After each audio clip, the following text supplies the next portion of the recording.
Welcome everyone in today's session. Today we have in this moment Ruksar Praveen ma'am. So she is going to train us on Bloom's taxonomy and its applications.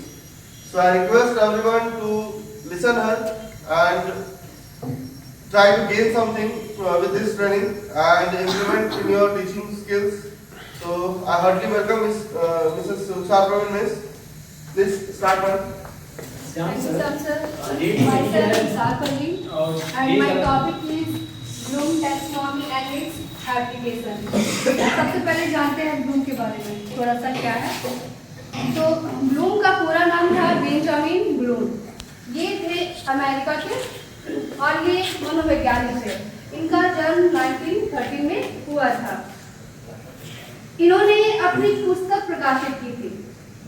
तो इस पुस्तक का नाम था taxonomy of educational objectives. तो इसको बाद में ही ब्लूम टैक्सोनॉमी के नाम से जाना जाता है। जो इन्होंने पुस्तक प्रकाशित की थी तो इस पुस्तक को ही बाद में ब्लूम टैक्सोनॉमी के नाम से जाना जाता है। टैक्सोनॉमी का मतलब होता है वर्गीकरण। टैक्सोनॉमी का मतलब होता है क्लासिफिकेशन, वर्गीकरण। इसका मतलब होता है यानी कि ब्लूम टैक्सोनॉमी शिक्षा के उद्देश्यों के नाम से भी जाने जाते हैं। यानी कि शिक्षा के क्या उद्देश्य है इसमें हम लोग देखेंगे। अर्थात शिक्षण प्रक्रिया का निर्माण इन तरीकों से किया जाए ताकि इन उद्देश्यों की प्राप्ति की जा सके। जो भी हम शिक्षा बच्चों को पढ़ाते हैं तो उसमें हम लोग का उद्देश्य होता है कि बच्चे इन चीज़ों को फुलफिल कर सके। तो ये हमारा इसके अंदर आएगा। ब्लूम के वर्गीकरण का आधार था यह था कि जो भी वो उन्होंने जो भी अपना दिया था तो उसके अंतर्गत सभी बच्चे उन सभी क्राइटेरियाज को पूरा कर सके। बहुत सारे अलग अलग वैज्ञानिक ने इसके साथ में मिलकर देखा और अलग अलग तो कहा कि ब्लूम का जो टैक्सोनॉमी है वो काफ़ी हद तक बहुत अच्छा इफेक्टिव है। तो आइए हम लोग इसके जानते हैं इसके बारे में।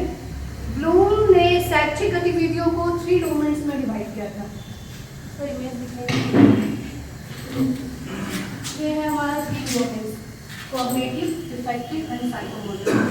सबसे पहले शॉर्ट में बताती हूँ कॉग्निटिव। ये इसमें जो भी आएगा ये हमारे मेंटल, ये हमारे माइंड से रिलेटेड आएगा। मेंटल आएगा, इसमें हम लोग थिंकिंग ले सकते हैं।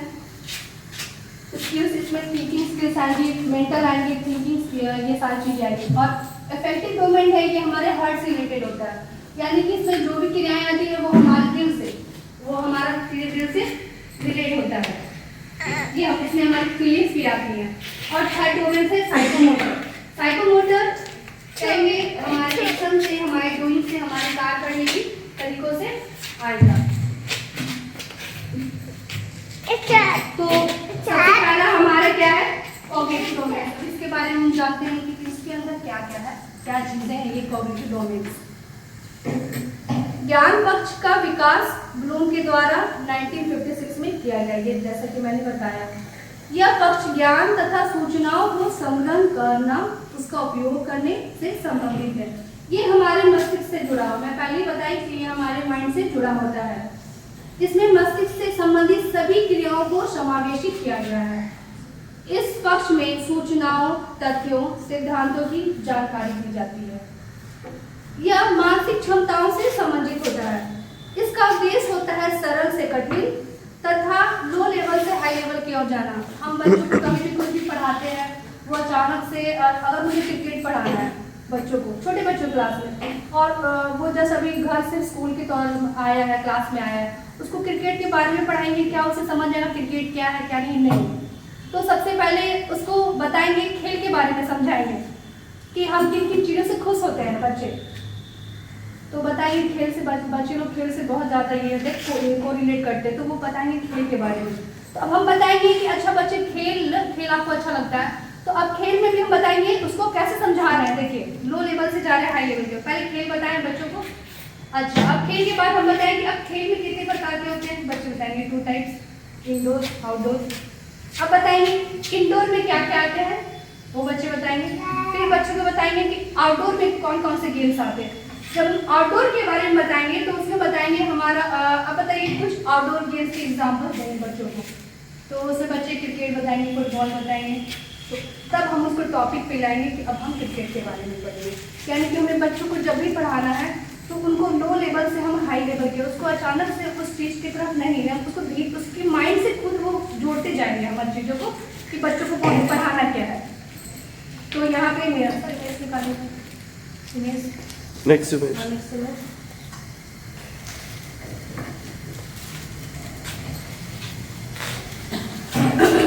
हाँ, तो हम लो लेवल से हाई लेवल की ओर जाएंगे। तो इसमें 6 शब्द दिए हुए हैं। सबसे पहला हमारा देखिए यहाँ ये मेरा सबसे हाईएस्ट लेवल आता है और हमारा सबसे लोवेस्ट नीचे आ गया। पहला हमारा आता है इसके अंदर, ये हम जो भी पढ़ा रहे हैं ये हमारा संज्ञानात्मक पक्ष के अंदर है, यानी कॉग्निटिव डेवलपमेंट के अंदर। कॉग्निटिव डेवलपमेंट के अंदर ये सारे आ रहे हैं। पहला हमारा हो गया ज्ञान, दूसरा हो गया बोध, तीसरा प्रयोग, चौथा विश्लेषण, पांचवा संश्लेषण और छठा मूल्यांकन। अब हम जानते हैं ज्ञान पक्ष को कि ज्ञान पक्ष होता क्या है। यह ज्ञानात्मक पक्ष का सबसे निम्न स्तर, सबसे लो लेवल है, सबसे निम्न स्तर होता है। इसके अंतर्गत ज्ञान के विषय में संबंधित तथ्यों, घटनाओं, सूचनाओं, सिद्धांतों, परंपराओं आदि का ज्ञान दिया जाता है। इसके अंतर्गत सिद्धांतों, विधियों, पद्धतियों, नियमों का परिभाषा देना, उसको पहचानना, उसका नामकरण करना आदि क्रियाएं शामिल होती है। अर्थात हम कह सकते हैं कि जब किसी वस्तु के बारे में ज्ञान नहीं होगा तब तक हम उसके बारे में चिंतन कैसे करेंगे। जब तक हम किसी चीज को जानेंगे नहीं कि हमारे पास पेन है, ये क्या है, ये पेन है, यानी कि उस चीज को जब तक हमारे पास ज्ञान नहीं होगा तो हम उसके बारे में समझना या चिंतन करना कि इस पेन से हो सकता है क्या क्या चीजें हो सकती है। पेन को किसी को मारने के लिए इस्तेमाल किया सकता है या पेन को अब राइट करने के लिए इस्तेमाल किया जा सकता है। तो जब तक हम जानेंगे नहीं तब तक हम किसी चीज को चिंतन नहीं कर पाएंगे। तो हमारा पहला होता है यही ज्ञान, हमारा पहला हो गया ज्ञान। जैसे मैं आप लोगों को पढ़ा रही ब्लूम टेक्सोनॉमी, इसके अंदर बहुत सारे कंटेंट है। तो मैं आपको बताई कि आज मैं आपको ब्लूम टेक्सोनॉमी के बारे में बता रही हूँ, उसकी 3 एस्पेक्ट्स हैं, कॉग्निटिव, अफेक्टिव, साइकोमोटर। आपको अभी तक ये नहीं पता है कि सब में क्या क्या है, लेकिन आपको ये ज्ञान हो गया कि हाँ 3 एस्पेक्ट्स होते हैं, बस ये। तो ये हमारा ज्ञान के अंदर आ गया। या फिर बच्चों को हम टेबल पढ़ा रहे हैं, प्रोजेक्ट 2 बच्चों को ये पता है कि उसका यूज कहाँ करना है, क्या करना है, कैसे करना है, लेकिन उनको पता है कि हाँ टेबल का जब भी हम नाम लेंगे तो वो तुरंत बोल देंगे 2 तो बोलना स्टार्ट कर देंगे। अब नेक्स्ट लेवल हमारा आ गया बोध, कॉम्प्रिहेंशन। ये ज्ञान से उच्च स्तर का है, ये ज्ञान से उच्च स्तर का हो गया। मैं बताई कि ये ऊपर उसका बढ़ते जाएगा। यह ज्ञान से उच्च स्तर की मानसिक योग्यता है। इसके अंतर्गत पाठ वस्तु की ज्ञान प्राप्त किया गया है, साथ ही उसके विषयों, उसके विचारों, पदार्थों, अर्थों को जानना की योग्यता इसके अंतर्गत होती है। इसमें पढ़ाई गई किसी विषय वस्तु की उसके शब्दों में व्याख्या करना, उल्लेख करना, अनुवाद करना, अंतर करना, वर्गीकरण करना, तुलना करना आदि क्रियाएं को समावेशित किया गया है। अब मैं आपको जैसे बताई कि मैं आपको ब्लूम टेक्सोनॉमी पढ़ा रही हूँ, उसमें 3 टाइप्स है। आपको ज्ञान हो गया। अब उसमें आपको ज्ञान में बताई कि अब 3 टाइप्स में क्या क्या होते हैं। एक मेंटल, एक अब हमारे हार्ट से है जुड़ा हुआ और एक हमारे क्रिया से। तो अब इस चीज को समझ गए कि तीनों में क्या क्या है, तो वो हमारा बोध आ जाएगा। जब किसी चीज को हम समझेंगे, पहले कोई चीज को हम जान गए कि वो क्या है, टेबल क्या है, बच्चों को पढ़ा दिए टेबल क्या होता है वो समझ गया। लेकिन जैसे बोलेंगे 2 1 क्या होता है, बच्चे बोलेंगे 2 1 2 होता है, वो हो गया उसका बोध, यानी कि वो समझ गया, बच्चा वहां पे समझ गया कि वो क्या है। तीसरा हमारा आता है एप्लीकेशंस। यह पहले दोनों से उच्च स्तर की मानसिक योग्यता होती है।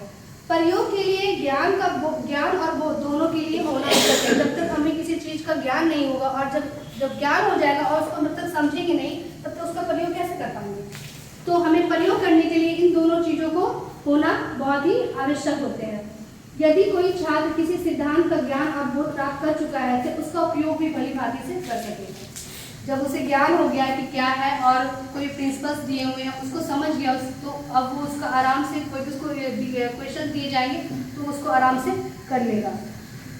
यह छात्रों द्वारा प्राप्त किए गए ज्ञान को नवीन परिस्थितियों में प्रयोग करना ज्ञान उपयोग है। इसके अंतर्गत सीखे गए ज्ञान को व्यवहारिक रूप में लागू करना होता है। पूर्व ज्ञान को नवीन ज्ञान के साथ जोड़ना, नवीन प्रयोग करना, प्रयोगों का स्वयं करके देखना, पूर्व अनुमान लगाना, सत्यापन करना आदि क्रियाएं इसमें शामिल हो सकती है। अतः हम कह सकते हैं कि ज्ञान को क्रियान्वित रूप देना अनुप्रयोग कहलाता है। प्राप्त किए गए ज्ञान की आवश्यकता पड़ने पर इसका सही तरीके से अपनी जिंदगी में उसे लागू करना, उसे समस्या समाधान निकालना प्राप्त किए गए ज्ञान के द्वारा होता है।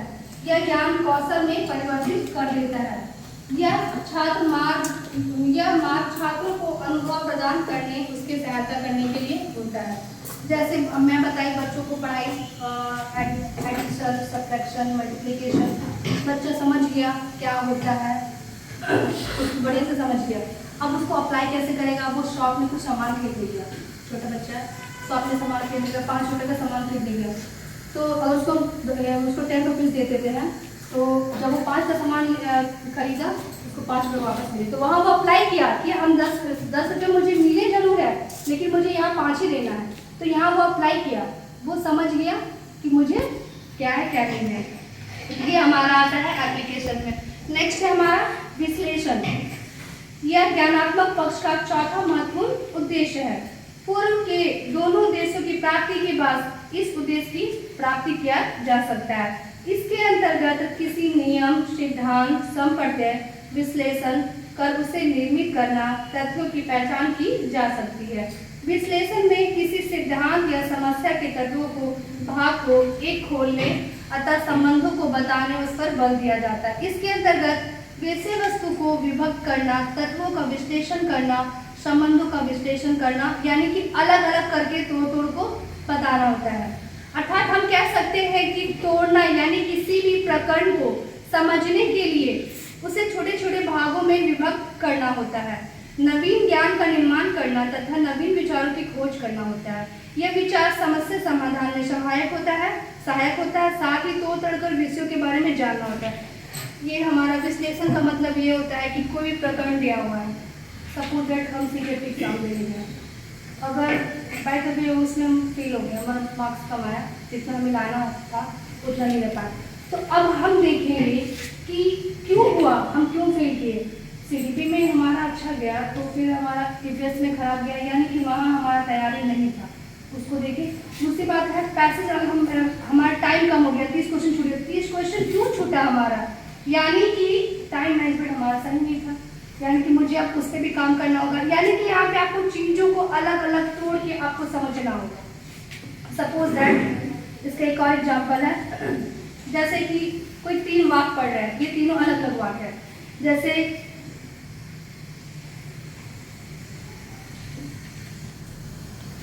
राधा मेरी दीदी है, ठीक है, ये पहला वाक्य हो गया। दूसरा वाक्य है वह मेरे पास आई, और तीसरा हो गया कि मेरे पास आकर मुझे एक कहानी सुनाई, यानी कि ये हम चाहेंगे इसको एक सेंटेंस में बोल सकते हैं, लेकिन इसको 3 अलग अलग तोड़ करके बोले कि वो मेरी दीदी है, वो मेरे पास आई, देन फिर मुझे कहानी कही, यानी कि आपको हर स्टेप को स्टेप वाइज अलग अलग करना है। कोई भी टॉपिक लेते हैं तो कभी हम उसके गुण को, दोष को, उसके प्रभाव को, उसके महत्व को, ये सब देखते हैं। तो ये अलग अलग तोड़ के देखने का मतलब क्या हो गया, यानी कि हम वहाँ पे उसका क्या कर रहे हैं, विश्लेषण कर रहे हैं, उसको अलग अलग भागों में तोड़ के उसको समझ रहे हैं। नेक्स्ट है हमारा संश्लेषण। ज्ञानात्मक पक्ष के इस उद्देश्य में सबसे अधिक सृजनात्मकता का व्यवहार इस पर दिया जाता है। इसके अंतर्गत सभी तथ्यों और भागों को एकत्रित करके नवीन ढांचा तैयार किया जाता है। इसमें छात्रों का ज्ञान तथा बोध के आकार पर सृजनात्मक योग्यता का उपयोग किया जाता है। नवीन प्रयोग वस्तु का निर्माण करते हैं। इसमें एकीकरण और संपूर्णता पर विशेष बल दिया जाता है। छात्रों की सूझ और सृजनात्मकता को विकसित करने के लिए विशेष ध्यान दिया जाता है। इसके अंतर्गत निष्कर्ष निकालना, समानीकरण करना, विचारों का भाव को एक रूप देना आदि क्रियाएं आती है। अर्थात हम कह सकते हैं कि प्राप्त किए गए ज्ञान को नवीन विचारों और नवीन ज्ञान को जोड़ना, उसे एकत्रित करना और उसे जोड़ना। संश्लेषण में हमारा क्या है, जैसे इसमें हम देखें कि चीज़ों को अलग अलग तोड़ करके भागे, जैसे बताया कि मैं सीटेट एग्जाम में किस तरह से फेल हुई, इसको सब किए।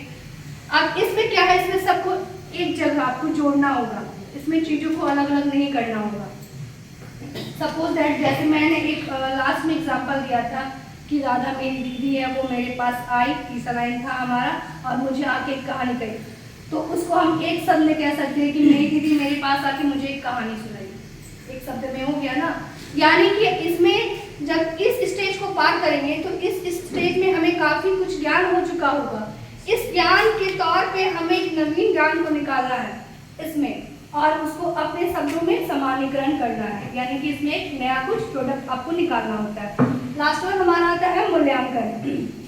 यह ज्ञानात्मक पक्ष का सबसे उच्च स्तर और मानसिक योग्यता आती है। मूल्यांकन से अभिप्राय है बालक नियमों, तथ्यों, सिद्धांतों, आलोचनाओं का व्याख्या कैसे कर रहा है और उसके बारे में सारी जानकारी इसमें पाठ वस्तु के नियमों, सिद्धांतों, तथ्यों के संबंध में आलोचनात्मक दृष्टिकोण आते हैं। जब इन 5 स्टेज को हम लोग पार कर रहे हैं तो हमारा लास्ट स्टेज आ गया मूल्यांकन, यानी कि हम जो सीखे हैं, हम जो सिखा रहे बच्चों को वो किस हद तक बच्चे सीखे हैं, वो कितना अपने अगर वो जैसे हम देख रहे हैं बच्चा पढ़ लिया, ठीक है, हम बच्चों को क्लास में सीखे पढ़ा दें। कोई बच्चे हैं कि एकदम पूरे एकदम पूरे अच्छे से कर लिए, कोई बच्चे हैं लोग तो वो कम क्यों किए। अब उसमें मुझे देखना है कि वो कितना पढ़े, वो कितना एक्वायर किए, अब उसमें मुझे क्या करना है क्या नहीं करना, ये हमारा लास्ट स्टेज में आता है। इसमें छात्र निर्णय लेने की क्षमता उत्पन्न हो जाती है, क्योंकि इन 5 स्टेज को जब वो पार करता है तब उसके अंदर वो डेवलप हो जाती है कि अब वो खुद से कोई भी डिसीजन को ले सकता है। इसके अंतर्गत छात्र में आलोचनात्मक व्याख्या करने का, निर्णय लेने का, तर्क करने का, सभी चीजों का निर्धारण हो जाता है। अर्थात हम कह सकते हैं कि जिस उद्देश्य से छात्र को ये ज्ञान प्रदान किया जा रहा है वह उस उद्देश्य को प्राप्त करने में सक्षम है कि नहीं, हमें इस स्टेज में देखना होता है। ये हमारा हो गया मूल्यांकन। मैं एक बार फिर से रिपीट करना चाहती हूँ, ये हमारा जब हम किसी चीज के बारे में पढ़ाने जा रहे हैं तो वो बच्चे को ज्ञान है कि हाँ मैं ये पढ़ने जा रही हूँ, ये हमारा। जब हम पढ़ा दिए बच्चों को तो सेकंड स्टेज आ गया, जैसे कोई भी चीज़ हम समझाएं, मैं बताई कि जैसे ये पेन है, बच्चा देख लिया, मैं पेन के बारे में जब भी पूछूंगी वो कोई पेन निकाल के मुझे दिखा देगा। सेकंड ये बोध, ये अब ये क्या हो गया, जब मैं पेन के बारे में पढ़ाई या फिर मैं बच्चों को टेबल पढ़ा रही हूँ तो बस बच्चे को बस वो उनको नहीं पता है टेबल का क्या यूज है, क्या है, कुछ नहीं है। जब भी मैं बोलूँगी कि क्या टेबल है वो तुरंत 2 या 2 to 4 बोलना स्टार्ट कर देगा। सेकंड में हमारा आ गया ये बोध। इसमें क्या है कि वो बच्चा समझ गया कि 2 into 1 = 2, यानी कि 2 को 1 से गुना करते हैं तो वो 2 होगा। ये हमारा अप्लाई आ गया यहाँ पे। अब वो 2 का टेबल वो पूरा पढ़ लेगा तो वो कोई भी एडिशन सब्ट्रैक्शन आराम से कर सकता है। विश्लेषण यानी कि चीजों को अलग अलग तोड़ करके समझना। जैसे मैं सीटेट एग्जाम में गई और मैं फेल हुई तो मैं अपना टाइम मैनेजमेंट, मेरा कौन सा पार्ट ठीक था, मुझे अब वहाँ पे काम करना है, उस सभी चीज़ों को लेकर के मैं आगे बढ़ूंगी। विश्लेषण जब मैं इस स्टेज को पार करूंगी तो मेरी मानसिकता इतनी ज़्यादा बढ़ जाएगी, मैं किसी भी चीज़ के बारे में तार्किक चिंतन कर सकती हूँ और उससे कुछ नया चीज़ निकाल सकती हूँ। और यहाँ पर हमारा सबसे ऊंचा पक्ष आ गया इवैल्यूएशन, यानी कि मूल्यांकन, यानी कि जिस पक्ष के लिए हम बच्चों को पढ़ा रहे हैं क्या वो उसका पक्ष संपूर्ण हुआ कि नहीं, वो वहाँ तक पहुँचा कि नहीं, ये हमारा हो गया मूल्यांकन। सर नेक्स्ट इमेज निकालिए।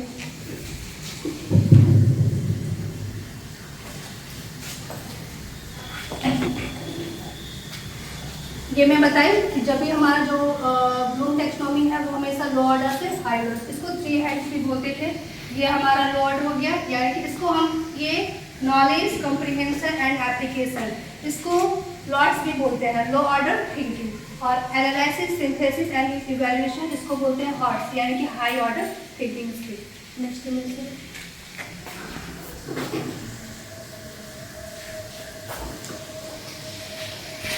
ये जो ब्लूम ने दिया था ये 1956 में था, जिसमें knowledge, comprehension, application, analysis, synthesis and evaluation था। ये नाउन के फॉर्म में था, लेकिन बाद में इसको रिवाइज किया गया। बहुत सारे कोई भी आए वर्तमान समय में इनका नाम समझ है।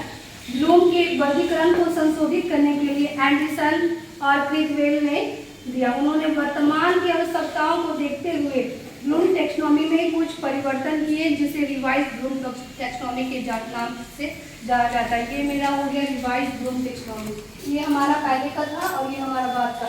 इसमें बस एक चीज को बदला गया, जो हमारा क्रम था वो सही है। यहाँ जो हम कर रहे थे कि हम क्या कर रहे थे, यहाँ पे अपनी जानकारी के हिसाब से एक नवीन ज्ञान का निर्माण करके उसमें कुछ भी नया करने की कोशिश कर रहे थे।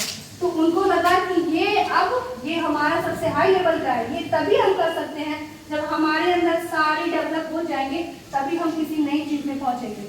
तो ये हमारा इसलिए यहाँ पे ये 2001 में जो रिवाइज ब्लूम टेक्सोनॉमी आया, तो ये इसको वर्ब के फॉर्म में बोल रहे हैं, ये नाउन के फॉर्म में, क्योंकि ये इसमें आ गया remembering, understanding, applying, analysis, evaluating and creating, ये आपका आ गया। दूसरा पक्ष है हमारा भावात्मक पक्ष। Three types of domains, cognitive, effective and psychomotor. मैं जितनी भी चीजें बताई वो आपकी कॉग्निटिव में आ गया। कॉग्निटिव दैट मीन्स मेंटल, हमारे माइंड से रिलेटेड होता है। अब आए अफेक्टिव डोमेन्स, ये हमारे भाव से, हमारे हृदय से, हमारे हार्ट से ये जुड़ा होता है, हमारी भावनाओं से जुड़ा होता है। भावनात्मक पक्ष का विकास ब्लूम, मिसाइल और किर्कवाड ने 1964 में किया।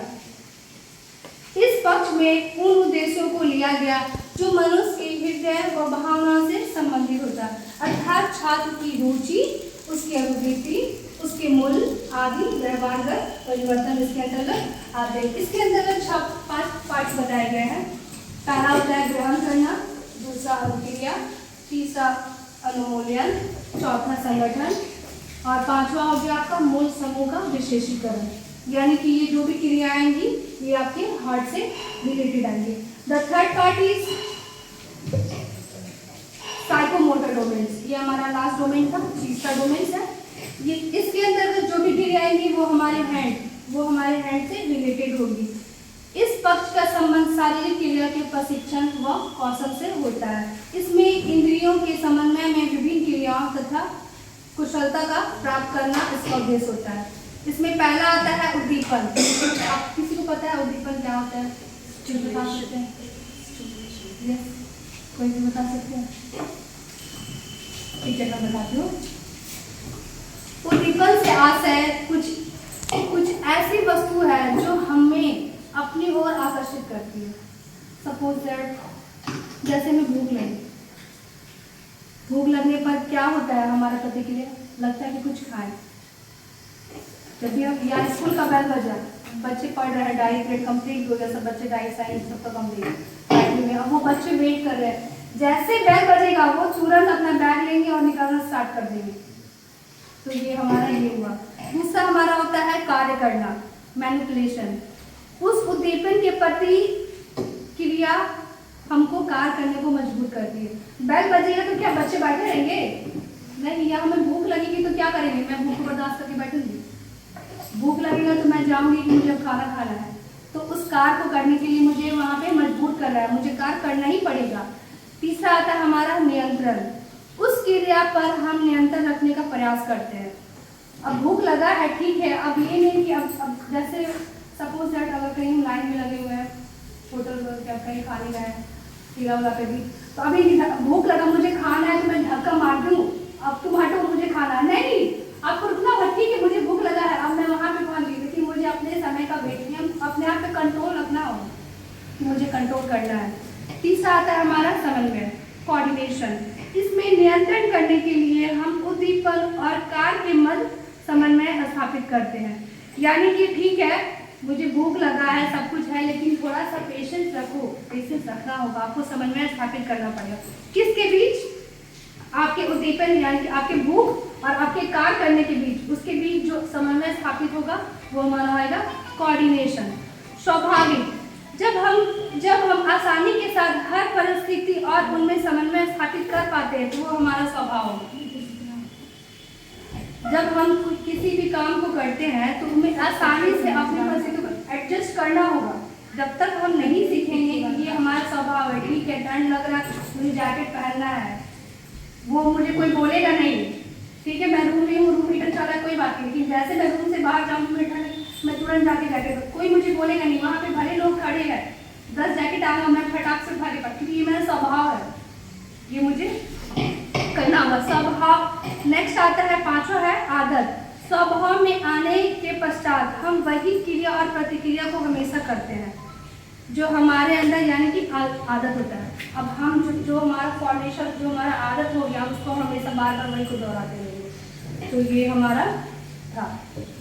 कोई क्वेश्चन है किसी को? क्वेरीज है? यानी कि इसमें हम यही जाने कि किसी ब्लूम टैक्सोनॉमी में हमारे काम करने की 3 पक्ष शामिल होते हैं। पहला हमारा मेंटल, दैट हमारा हार्ट एंड हमारे हैंड। इनके द्वारा ही हम किसी भी कार्य को करने के लिए संपन्न होते हैं। जब तक इसको हम नहीं करेंगे तब तक हम किसी भी कार्य को करने में तत्पर नहीं होंगे। तो इन तीनों चीज़ों का होना बहुत ही जरूरी है। क्वेश्चन मैं पूछूं, how many types of domain? कौन से साइकोमोटर डोमेन किस चीज से होता है, जुड़ा हुआ है? कॉग्निटिव, इफेक्टिव, डूइंग एस्पेक्ट होता है वो किस चीज से जुड़ा होता है? साइकोमोटर।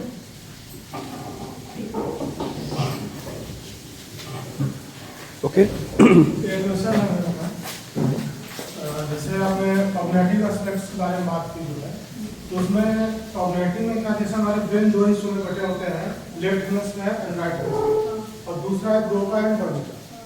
तो क्या जब हम कॉग्निटिव एस्पेक्ट्स में उसको देखें तो इन दोनों चीजों को लेकर चलते हैं किसी नहीं, किसी एक चीज को लेके कभी नहीं, क्योंकि हमारा माइंड जब भी काम करेगा किसी एक पक्ष को आप लीजिएगा, ठीक है, काम कीजिएगा, लेकिन आप उस तरीके से नहीं कर पाएगा जितना आपको करना चाहिए।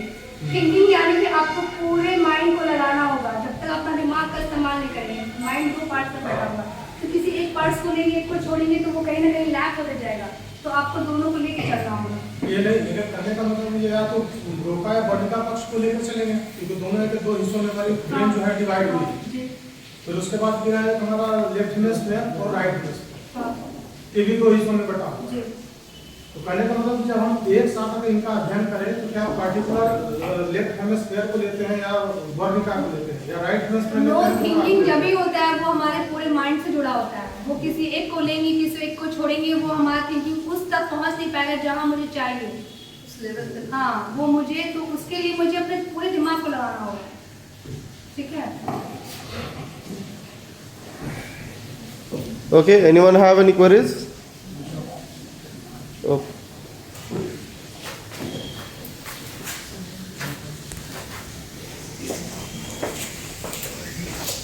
Okay, thank you ma'am for a beautiful session. She has very beautifully make us understand that what is Bloom's taxonomy and its application. So I heartily thanks Mrs. Ruxan ma'am. Thank you everyone for attending this session. Thanks a lot for you also. Thank you. Thank you.